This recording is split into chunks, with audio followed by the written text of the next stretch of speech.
Okay, we are live. Okay, thank you very much. Assalamu alaikum, everyone. This is the second GASAM capacity building. This seminar today is geared towards commemorating the Breast Cancer Awareness Month. So, I am Abdoulie Y Bojang, a third year computer science student at Ubuntu University in Kenitra. I'm here with my co-host. I will give my co-host and my guest, humble guest. I'll give them the opportunity to introduce themselves. Thank you very much. Assalamu alaikum and good evening, everyone. I am Fatoumata S Jarju, a second year medical student at the Faculty of Medicine and Pharmacy in FES. And today, alongside our host, Abdoulie Y Bojang, I will be your co host. And to our guests, saying hello again. Yeah, thank Okay, you. good Yeah, please. evening. Good evening. My name is Dr. Sirra. I am a resident in the Department of Surgery, FSCH. Amazing, amazing. Thank you very much. We are glad to have you. Again, viewers, for Okay. those who are coming late, this is the second episode of our capacity building. Like I said, this seminar is geared towards commemorating the breast cancer awareness, so awareness month. So the theme for today's session is the role of diet, exercise, and lifestyle choices in risk of reducing risk of breast cancer. So basically, today's agenda is more of talking about preventive measures towards breast cancer. So Mm-hmm. this brings me to our first question, to our humble guest. So what is breast cancer? Could you elaborate what breast cancer is? What are its signs and its symptoms? And maybe you can also talk about its types and what are the risk factors also towards these types as well. Okay. Breast cancer, in short, is to say it when there is abnormal, uncontrollable growth of a breast tissue. Usually, like growth do happen in any tissue when there is abnormal, uncontrollable growth of the breast tissue. That's when breast cancer develops. That's when someone develops breast cancer. So when you talk about the signs and symptoms, sometimes people are different. Some will present with symptoms, some will not present with symptoms. But usually, they will present with a lump, a mass in the affected breast. There could be a mass in the affected breast. When one looks at the skin at the area that is affected, there could be skin changes around that end. It's either reddish or sometimes when it gets to an extreme, you will notice that the skin will look like when it's called orange. When someone peel an orange, the back of the orange, you see how like those small little holes, like you will notice that area of the skin, the affected area, the skin will look like that.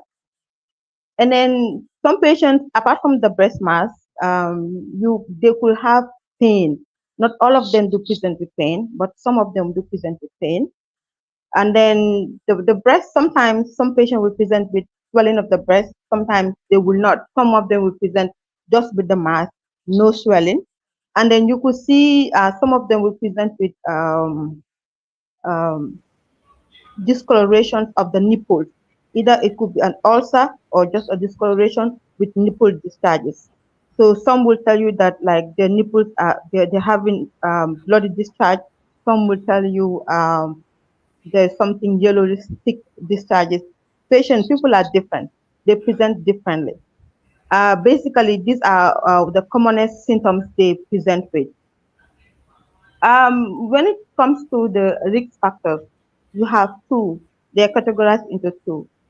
Some risk factors, it is said those ones they can be prevented, and some risk factors, something that like you cannot do anything about it, is inevitable.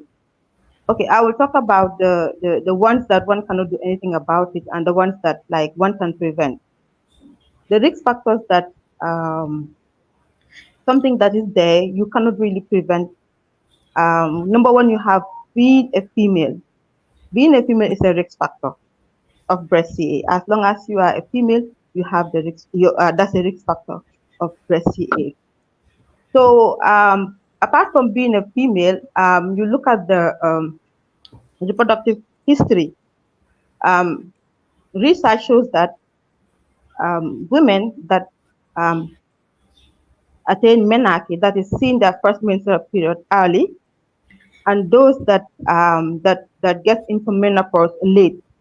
That is like when a young lady gets into started seeing her period before the age of 12, and then when a woman gets into menopause after the age of 50 or 55.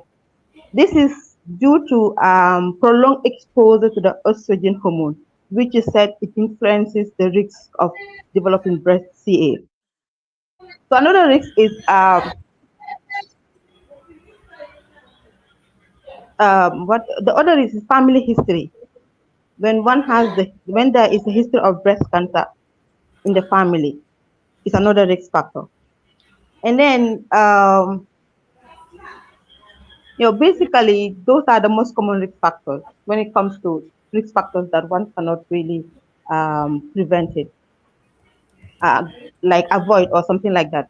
So risk factors that we can really avoid is like obesity, something that really influence the risks of developing breast cancer. So one can really avoid it, or avoid obesity by having exercises, making like avoiding sedentary lifestyles. Because like what happens is when someone's how will I put it?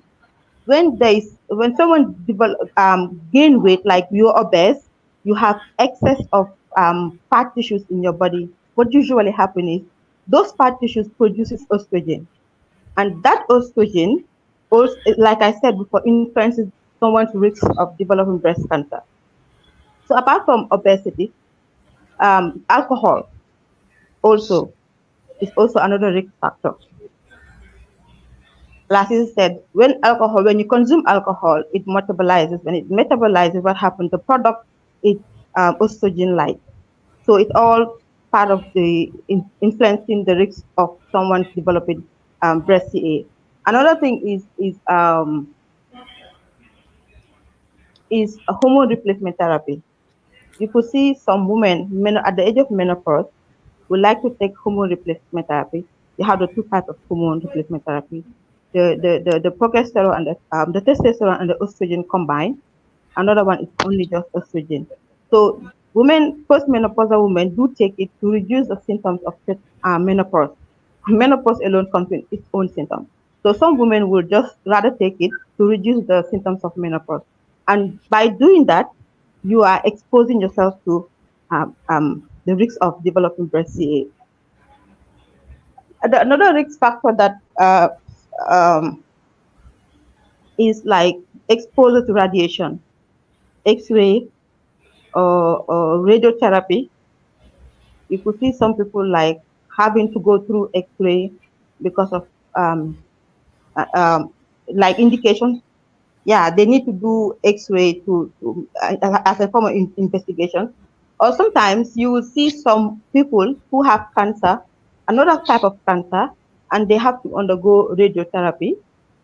And then during that process of having the radiotherapy, you're exposing you're increasing your chance of developing breast cancer.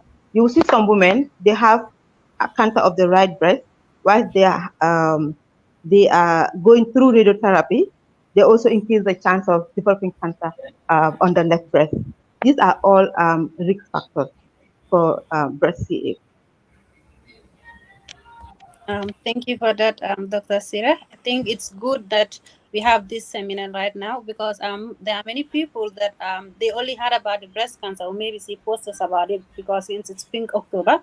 But having you here and then on this, it's really important. And when the flyers came out, someone asked me if you were my sister because I have that have exactly the same name. The She's Jarju also, say, and it would have been okay. by you. Okay.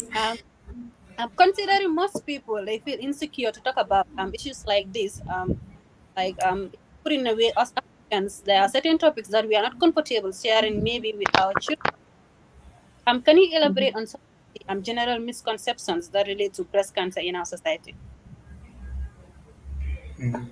Okay, in our society, when you speak of when you mention cancer, like you see people taking it very big, like extremely very big. Like okay, when you have cancer, you're done. All you're going to do is you're going to die. You understand? So it's always challenging. As my experience, it's challenging. Like for instance, you see someone that has cancer, you have to face the person and tell the person you have cancer, because the way the person is going to take it, meaning you have to prepare yourself. After telling the person you have cancer, you have, I mean, give you cancel the person. It's really challenging. There is. It's really challenging because the way they take cancer. Okay, I can give you an example. You know, breast cancer is something that used to be known in old women. Now you have it in young girls, less than 30 years old. You see, 29 years old. Because the last patient I saw, that was 2 months ago, she was 29.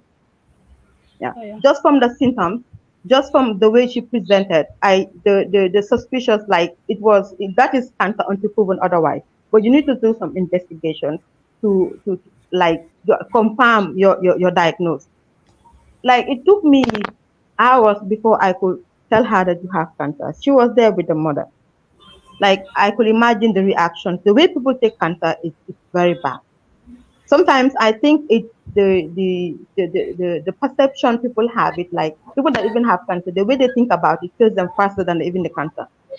So that's something like, you know, and then people sometimes you see people like feeling like, you know what, I don't think people stigmatize them, but they themselves they feel bad about it. You see that they will have cancer, they will hide it, they will not communicate it with their family members, you know, until things get worse. Then later, the advanced stage that the families will know that okay, this one has cancer. Then you see the patient has been keeping quiet about it. You know, it's something that the society, especially in the Gambia, people take as something very big. Once you mention the word cancer, I mean, you really have to do, like as a doctor, you have to talk, you have to do more of the talking, trying to calm the person down, trying to make the person understand, depending on the time, the period they present. Most of them will present very late.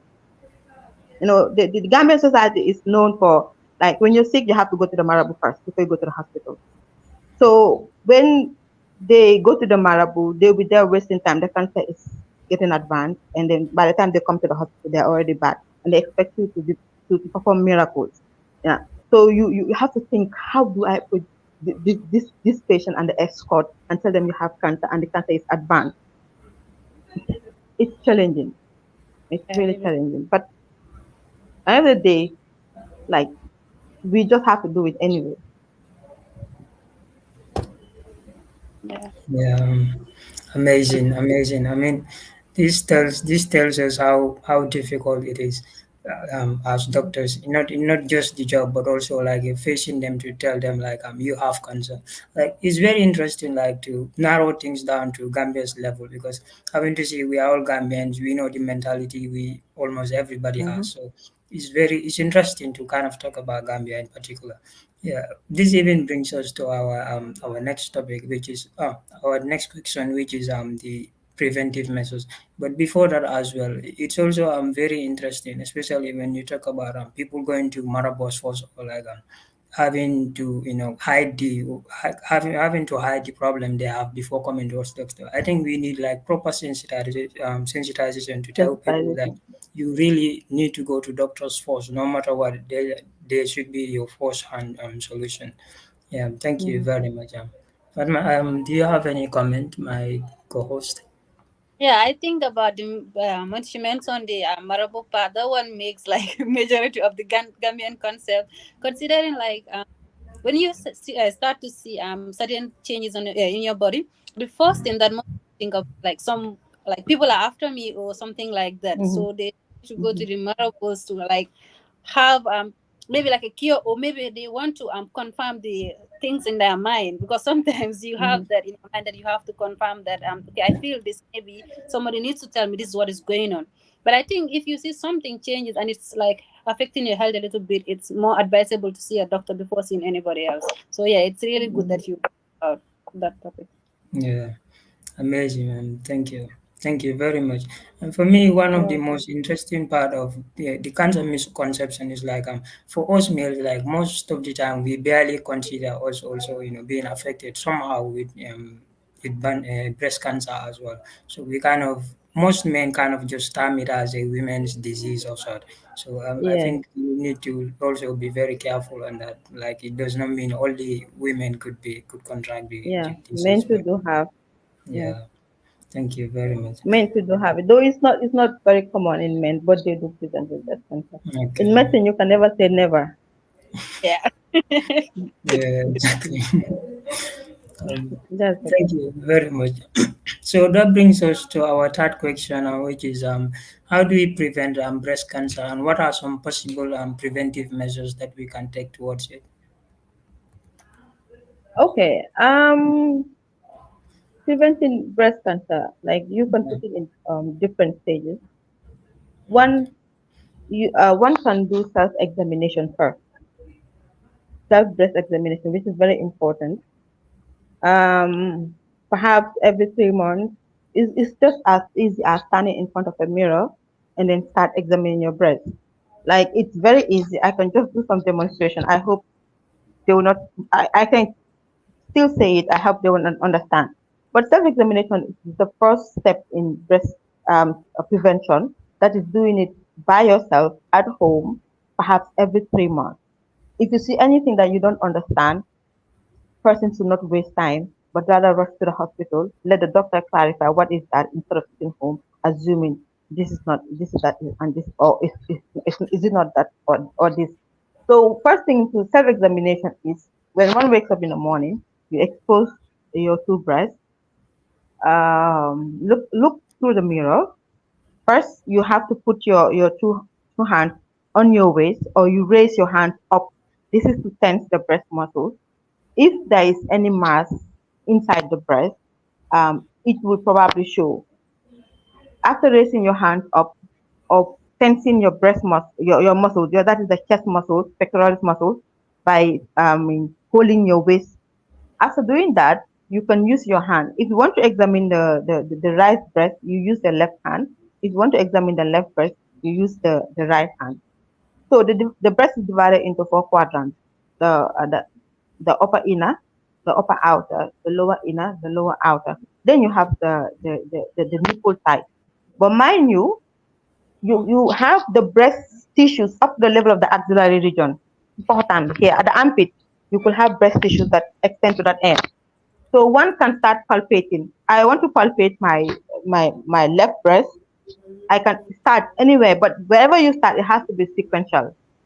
I want to palpate, starting from my upper end.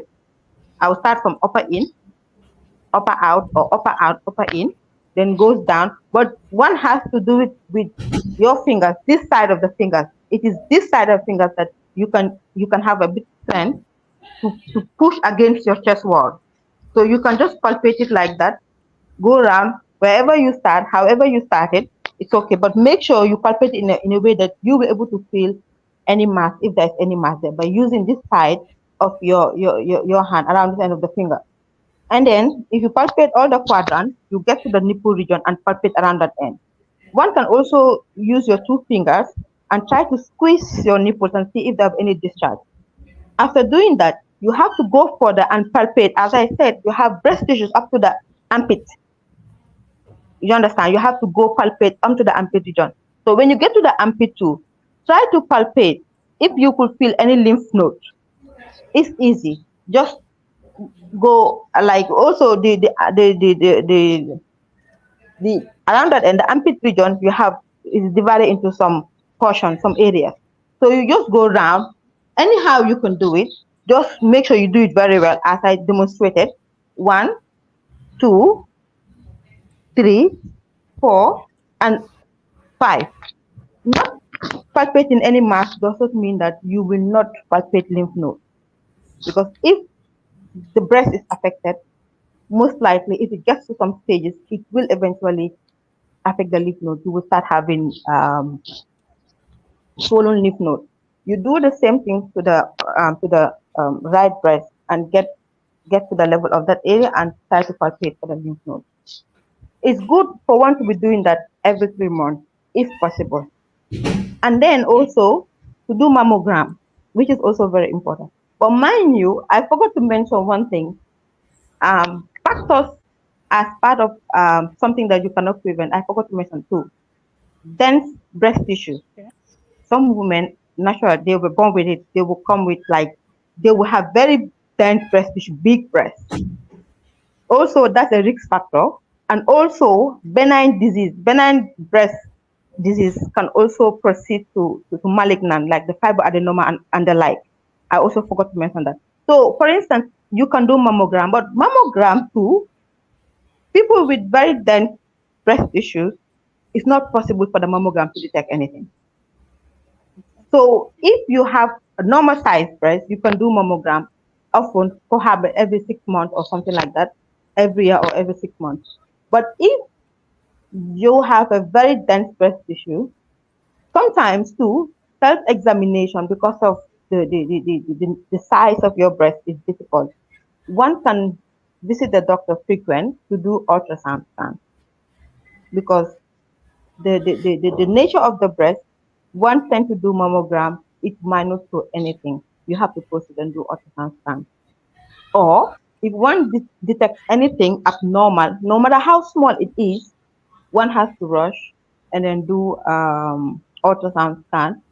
That is if you have a very big dense breast, or you can still do a mammogram to show you throughout any cancer. You understand? That is these are the first step one can do. The other thing is self care. Self care is also very important, like regular exercise. Regular exercise. It's not like it has to do one has to do vigorous exercise. No, even moderate exercise. Every day you can be like active because study shows that women that are active has they have lower risk of developing breast cancer compared to women that are not active that have sedentary lifestyle. So the more you exercise, you burn in fat tissue, meaning the amount of estrogen that the fat is producing is lesser compared to somebody that's exercising. So your risk of developing breast cancer is lower. So apart from the exercise, um, what we eat, what we eat. So it is said one has to eat a very well balanced diet. Make sure you decrease the amount of carbohydrate, anything that is fat, as it's more of fruit, vegetables, cereals, you know. So these are the preventive measures to reduce one's risk of developing breast cancer. But Amazing. that, that's very, and having to explain like it, like how you can do your home testing, maybe like with yourself having to put your hands on the breast and all that. One thing that I think the doctors have a problem is like self-diagnose from like people. Maybe you see on the internet that when you press your hand on your breast, there is a lump and all that. You feel like it's breast cancer. So exactly how do you doctors diagnose breast cancer, and how expensive are these treatments for patients? Okay, so what happens is when the patient comes, as I said, sometimes if the patient comes at an early stage, that some patient comes with a mass or a lump in the breast, first you have to do excisional biopsy. What comes to your mind first is fibroadenoma, benign, until proven otherwise. If it is a mass, that is at the early stage. You know, we have stages of cancer. Sometimes they will come very late. You don't even need to do, even by looking, you know this is cancer because of the stage. But some people will come at a very early stage, like just a mass. You think it's a fibroadenoma. Okay. You want to do excisional biopsy. That's what we do. Remove that lump, take it to the histopathologist. So histopathologist will confirm then whether it is a benign or a malignant lump. You understand? If it is a malignant lump, if it's a benign, fine, it's okay. If it is a malignant lump, that is when the patient will start the chemotherapy. That is when it is treatable because it's at early stage. So when a patient comes in with all the classical symptoms of CA, classical, sometimes most of them, as I said, go for traditional to Marable and come back. They will come with a very big breast with all the classical powder ranch skin, ulcers. Some will even come with fungated breast ulcers, like the cancer has just um, penetrated to the skin, started eating up the skin. Even the ulcer would look horrible. Sorry for using that word. It will be fungated, and then the patient will have all classical. In that stage, you don't do external biopsy. Depending on it, if the ulcer is it's so fungated, patient smelling, foul smell, and stuff like that, what we do is we do toilet mastectomy for the patient. We clean up the breast as much as we can. Some doctors, depending to on the stage, they will do mastectomy, and then patient will undergo chemotherapy to clear up the remaining cancer cells. Some will want to do chemo first to shrinkle the to shrink the cancer cells, like to make to reduce the size before they go in for mastectomy. It depends. Schools of thought are different, but it's all the same. You understand? So that is why those that present early have of more advantage than others that present late. Because if you present early, like with just a mass, excisional biopsy is done and it's confirmed that it's malignant, you will just do chemotherapy and then you most likely free from the cancer.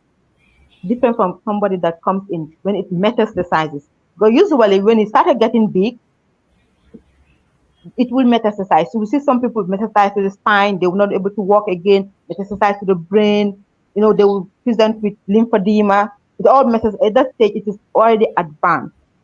Sometimes chemo those patients are sent for chemo, but you the the the prognosis is not good compared to someone that has just that presented early stage.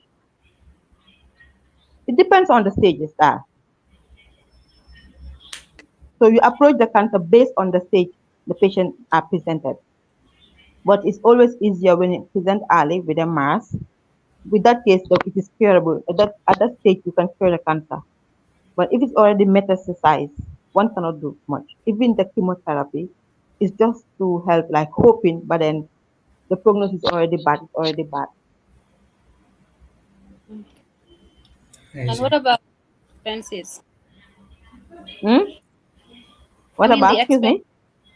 the expense of the treatment.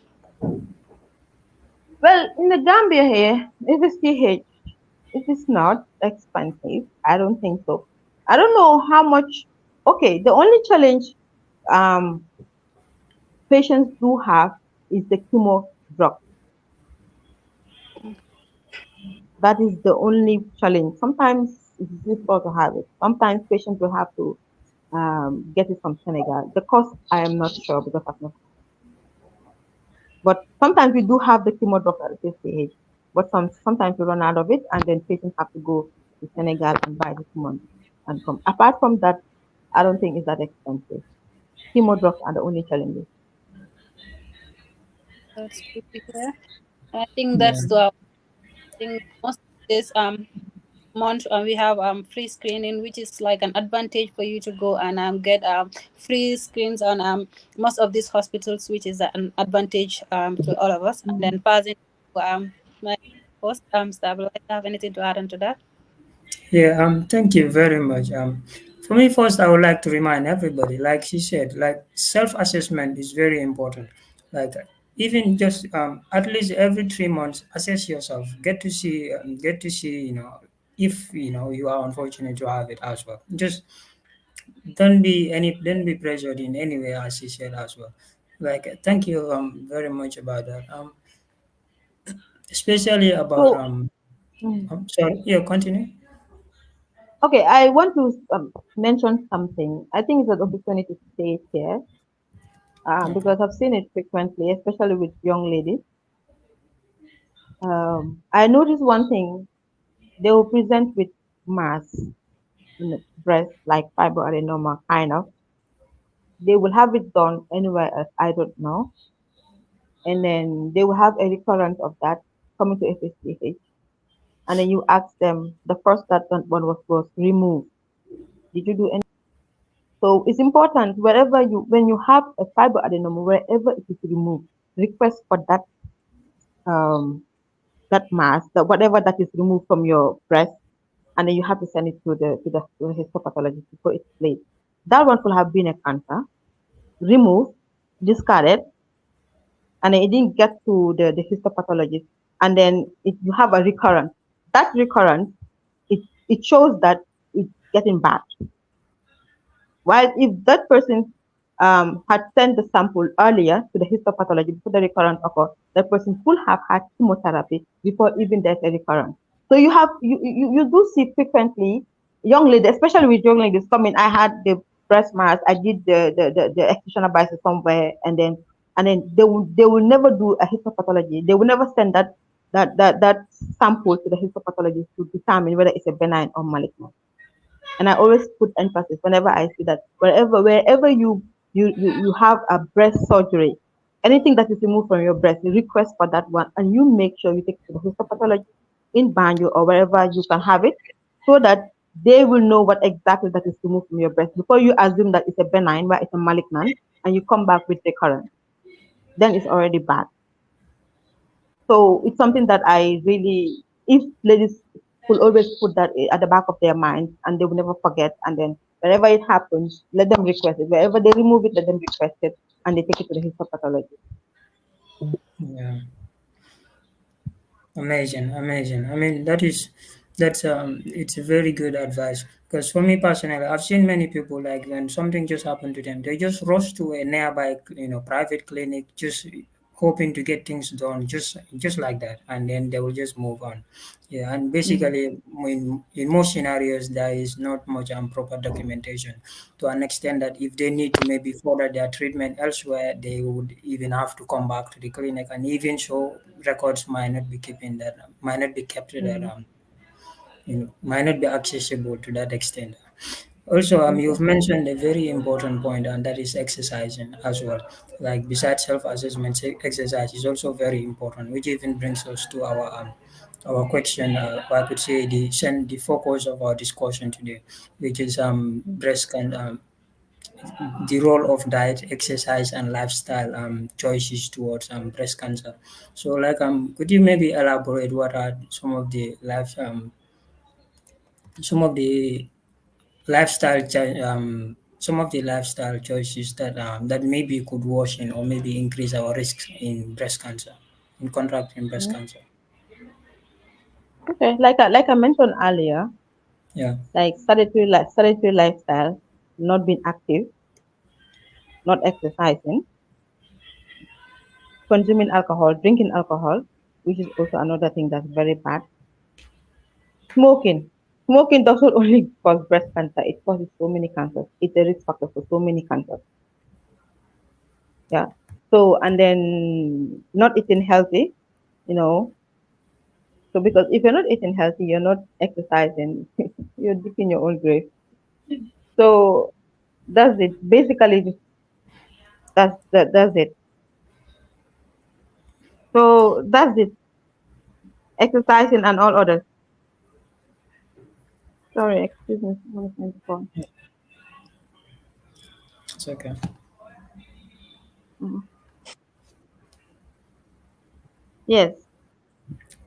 Like I said, Amazing. Mm, just to summarize it, exercise, eat well balanced diet, avoid drinking alcohol, no smoking. I think that with that, it reduces the risk of developing breast cancer. amazing, amazing.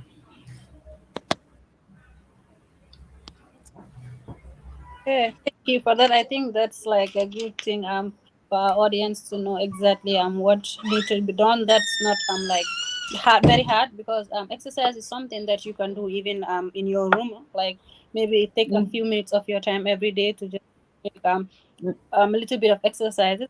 And then you mentioned that mhm, we need to stay away from alcohol. Like we need to have a balance there.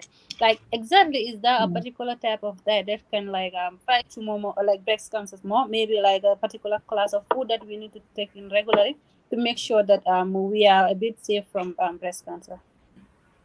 No, I think basically it's general. Avoid too much carbohydrate and fatty food, and then consume more of protein, fruit, vegetables, cereals. You know, basically that's it. And avoid anything that is fatty, and then fatty food, and then reduce our carbohydrate intake. Mhm. In general, that's it. Amazing. Yeah, Mm. Amazing. just to For me, avoid excess deposition of fatty tissue. Okay. exactly. Exactly. And like it's very important. Like diet, eating healthy in particular, is like very important. Like you said, Mm, not eating healthy means digging your own grave. Yeah, to be honest, it's quite an analogy. Um, mm. So for our next question is like because we know like exercise is very important. Like all the time, exercise. No matter whenever someone discuss about something health related, they always need to tell you. They always will ask you exercise, exercise. So how does exercise play a role in cancer treatment or maybe risk of reducing cancer in particular? Okay, as I said earlier, the whole idea of the exercise is to reduce the excess deposition of fatty tissues. Basically, apart from other reasons, but basically the main reason is to reduce the excess deposition of fatty tissues, as I said earlier. You understand? Mm. So, and I mentioned earlier that these fat tissues um, um, they produce the estrogen. That estrogen increase one's risk of developing breast CA. So basically, apart from other reasons, like when you exercise, when you're active, you're healthy, you're sound minded. When you're active, you think faster, you're smarter. When you're active, you have all other benefits of exercise. But for the breast cancer, the main reason is um, to reduce the excess fat deposition in the body, thus to reduce the amount of estrogen that is produced by the fatty.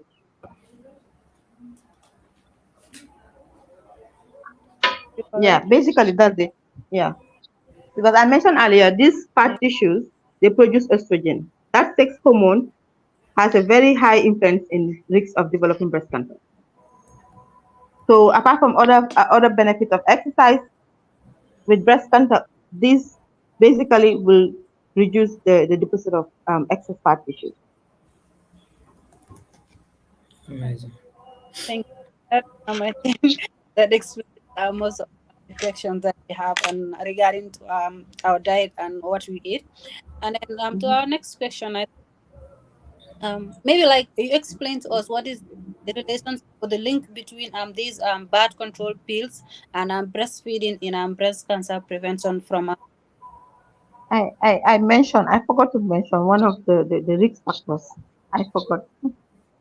I forgot getting it down. I forgot, yeah. Birth control pills too. It's also a risk factor of developing breast cancer. As I said, these are all pills that produces reproductive hormones. That is the estrogen. It's all coming back to that. You understand? It's also a risk factor. Thank you for reminding me. It's also a risk factor, or something that someone can prevent. Yes, it's all coming back to it because these sex hormones increases one's risk of developing breast cancer. okay, thank you. And in the That's breastfeeding, it is said like when you breastfeed late, that I mentioned. I didn't mention it, no. Late breastfeeding also increase one's risk of developing breast cancer. Thank you for that. Abdullah Y Bojang, you Mhm. have anything to add to? Yeah, I mean, she's definitely, she's very right about that. I'm glad to hear as well. For me, I don't think I have much to share on that, by the way. Thank you very much. Yeah, moving on to our next question. Moving on to our next question. We have like basically, like we said, like people barely come out, especially when they have, when they hear cancer or even when they suspect it's something related to that. But like, how available is screening? How available is cancer diagnostics like screening? How available is it in the Gambia? Yes, it's available anywhere, whether FSTH or private, you can have it. We have mammogram machine at FSTH, we have mammogram machine at other clinics. But if one is thinking of the price or maybe expensive outside, you can have it in Banjul. And also, apart from the mammogram, because one will not just jump get to the mammogram department, the radiology department, and ask for mammogram. You have to see the doctor. So, and then the doctors will prescribe for you to go and have the mammogram. So, like I said earlier, if you have anything, no matter how small it is, on your breast that has never been there before, one can just go to Nemban. Then from Nemban, you'll be given an appointment to see the doctor at SOPD. So when you see a doctor at SOPD, the doctor will request for you to either have the mammogram or the ultrasound scan, depending on what depending on the how you present or your signs and symptoms. Okay. Our audience, you have had that. No need to waste time. As long as you feel something that is different in your breast or something that you have never felt in your breast, no need to waste time. You just need to rush to the nearest clinic that's there or the clinic that she has mentioned, and then you'll be given a Mhm. free screening, and then anything that Mhm. concerns it and doctor will take over then. Okay. That brings us to my next question. For every particular disease, let me say there's a particular target age group, maybe like teenagers, kids, or Mhm. adults. So in the case of breast cancer, what exactly is the target age group, and what is the survival rate of breast cancer in the Gambia? Like per year, how many people do you think survive breast cancer in the Gambia? I'll be very honest. I've not looked at statistics before for me, but one thing I can tell you, regards to the target age group, before breast cancer was only affecting all ages. One would say, okay, after the age of 40 upward. But now, as I said earlier, I saw a patient with 29 years with breast cancer. That's all. So probably, yeah, probably it's kind of not like per se you this is the target. Let's say from 20 upward. Then before people were saying literature was saying 40 upward. But now you see somebody less than 30 years having breast CA. So then we'll say from the age of 20 upwards then. But I can't really tell you like this is the target age. Like maybe from 20 upwards. I think that's fair enough. Well, you will see young girls having breast care. You'll be very surprised. You'll be very surprised. Then it used to be only old women like that gets to the age of menopause. But now you see it at very young age, very very young That's age. all. That is indeed, it's indeed bad, and it's And then everything. with regards to the survive the like how many people that survived it, you have people that really survived it, that people that presented early. But as I tell you, as I said earlier, it's difficult because of the ignorance. They will have anything with regards to breast, and then they will come. Most of the Gambians will rather go to a Marabu first. So looking at that, the survival rate mostly is not as like compared to other countries that you have people that are aware, are very much aware. So the survival rate is not as those countries, um, like the Western countries or other countries that are very much aware, that are educated. But here the survival rate, I can really tell you, but it it's not very how will I put it? Anyways, the survival rate is not how will I put it? What is the word? Mm. Yeah, Yeah, so that's it. yeah, That is a problem because of late presenting at the hospitals. It like at every 10% of people, women that present with breast cancer, it is only 3% that will present at the early stage. Only 3% that will present at a very early stage. The rest will come very late, advanced. They will come from Marabu with what the Marabu will tie, the black, whatever they burn and stuff like that. They have to tie it on their breast. They come very late, very late. Yeah. I think it would have been it would be good if we Gambians try to stop shying away from things that impact us in our life rather than trying to put change it into the positive part instead of hiding away or shying away from the fact that I'm a cancer survivor. You should actually be proud because like the survival rate of cancer it's not that high, and then you surviving it, I think, and then giving your experience or giving what you went through to the young people, that will Mhm, serve as motivation for them to come forward, and also for me to make sure that the risks and everything they know about it. And I think, yeah, there should mhm. be more cancer survivors that come out and then explain to us their journey and through it. That would have been very Yeah, good. yeah, that is a exactly. challenge. The stigma, they will everything they stigmatize everything in our society, especially the Gambian society. I mean, Yeah, That it's not easy. so, yeah, right. yeah, Hmm? exactly. I mean, they should be celebrated instead of being stigmatized, considering they Yeah. fought such Yeah. Hmm. Like for me, from my understanding, like you are very right in, especially like we have facilities, we have doctors who would step in and then do their job right. But the problem is with us, like we the patients, like most times Hmm. we shy away, we don't come, we don't we don't show up on time to make sure we are Hmm. tested and for at least early detection and then easy treatment as well. I think like Hmm. we the general public, like we need to do a lot like in terms of sensitizing people, because like to some Hmm. extent, as to some extent, it's just cultural. People normally, that is the early belief that whatsoever happen, they have to answer to a miracle. We need to change Exactly. that dimension, sensitize people to let them know if something Hmm. happens, or if something to this extent, like breast cancer, or not just cancer, but if you have any health complication, the doctor Hmm. is your right choice no matter what. Yeah. That is a problem. Yeah. Oh God, oh very God, oh God. Oh. Indeed. Okay. This brings us to our end of the program. However, we have some questions in the chat. I believe there was a question asked in the chat. Let me check.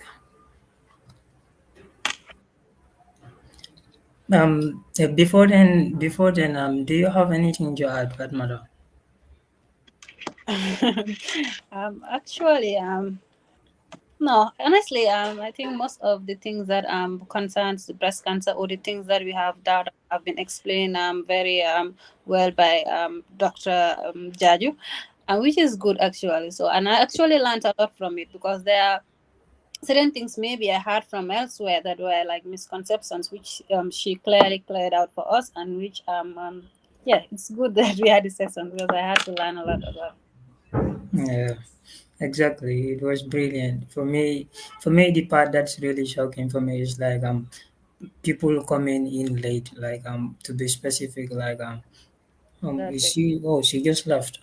Okay, like the most interesting part is it's sad, somehow as well, like having to see with all these facilities and with qualified doctors ready to do their job right. However, people will still show up late. I don't know. Maybe somehow, as you said, Marabo, or maybe as well. Just not having the know-how on how to maybe self-assess and get to know that, and this is my problem, and this is where I should go. Yeah, exactly. Yeah. That's like a major challenge for the doctors too, because like you said, breast cancer, in fact, cancer in general, I think has to do with early treatment. If you don't come early, it's actually very difficult to have to fight it. But if you come early, then it makes everything easy for the doctors, and then yeah, and easy for you because you don't have to go through all that, and then yeah, I think basically that's it. We need to like the moment that we feel something is wrong with us, we need to consult somebody that we know that have medical knowledge on some of these issues. Yeah, exactly. Like very right. Like you said, cancer to be honest, like it's a global headache, and it doesn't seem to go away anytime soon. However, research is being done. People are trying a lot. However, we, the general public, should also try our hardest to make sure we sensitize people. Let them know that like I need to show up on time. Like if I suspect in any way that I'm with cancer or I'm developing cancer, early detection is my best solution. Because like most people are not aware on even how to self-assess. Like she just gave examples on how to self-assess. Not many people have the privilege or the understanding on how are they going to do this. So you find out they still lag behind. They always lag behind, not because they are ignorant, but it's just because they don't know. So it's on us, some of us at least, those who have the privilege the privileges to understand these things, to know this is how it should be done. We should stand up for them always to make sure we sensitize people. You always come forward when necessary. I think she's about to join us. I think so. Maybe she has a problem with Yes. Yeah, she had some network issues. Thank you very much. You Mm-hmm. just joined. Yeah. So right from where we left, Idrissa Sanyang is our vice I'm president seeing currently. So he I'm sent seeing a he's question. asking, what do you mean? It is Yeah, said it's part of the risk factors. It is not what it causes the breast cancer. It's part of the risk yeah. factors. Mm.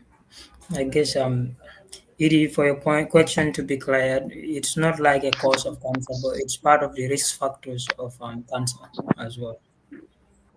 Yeah, very interesting. Thank you, madam. Okay, I believe this is a question. So let me read it. So very interesting. Thank you so much, Madam Jaju. Since diet plays an important role in preventing breast cancer, can you please elaborate on some of the harmful diets in our society that are terminal to our health? And is there a constant awareness campaign in the Gambia? Yes, I mentioned it earlier. I don't know. I did mention it earlier. As I said, um, having a well balanced diet. Apart from that, one should be very much, how will I put it, um, avoid consuming alcohol. Apart from alcohol, the cigarette smoking. So these are things that really increases one's risk of developing breast cancer. So with regards to the campaign, currently there is massive campaign, especially this October. Every October, we do have regular campaigns. In the Gambia, you have posters. Most of the places you go, you have posters. I don't know if there is continuous talk show apart from October on breast cancer or not. I'm not sure, but I know of every October we do have talk show on TV, radio stations. We have posters everywhere about this cancer issues. So does it basically does it? Mm, thank you very much. Yeah, but I believe you can continue. Let me keep searching on questions, maybe. How many I questions think are you taking? Um, okay. Mm-hmm. go ahead. Yeah, I'm saying just this brings us to our. This is our last question. I believe there was no other question as well, Okay. except for comments. Yeah. Okay. So thank you very much, viewers. To remind you, this is our second episode of the GASAM capacity building. Today's seminar is with Dr. Jaju. She elaborated on the role of diet, exercise, and lifestyle choices in reducing breast cancer risk in breast cancer rather. So thank you very much. By the way, I am Abdoulie Y Bojang, the current PRO for the Gambia Students Association in GASAM, and I'm a third year computer science student. Thank you all. Um, Thank you very thank you. much. Honestly, it's been very interactive, and then having you come here and explain to us on one of the most one of the most important issues in this October. Honestly, yeah, and I learned so I much, hope and I am I hope grateful. I've tried. I hope I have tried. No, you Talking is not easy. I Yeah. don't no, do talking. it's So when Dr. Dajisi calls me, I say, please, I don't do talking. Let me just do my work. I don't do talking. oh, So you did one. You did wonders. You did great. We are indeed glad to have you. Having you, okay. rather. Yeah, indeed glad having you. Yeah, I am Fatoumata S Jarju. I'm a second year medical student at the Faculty of Medicine, and today I've assisted our able PRO, Abdoulie Y Bojang. Thank you. Yeah, thank you very much, guys. I believe this leads us to the end of the program. Thank you very much, and thank you, Dr. Jaju. We are really glad having you. Thank All right. Thank you very much, too. Thank you. Thank you very much. Yeah, Okay. okay.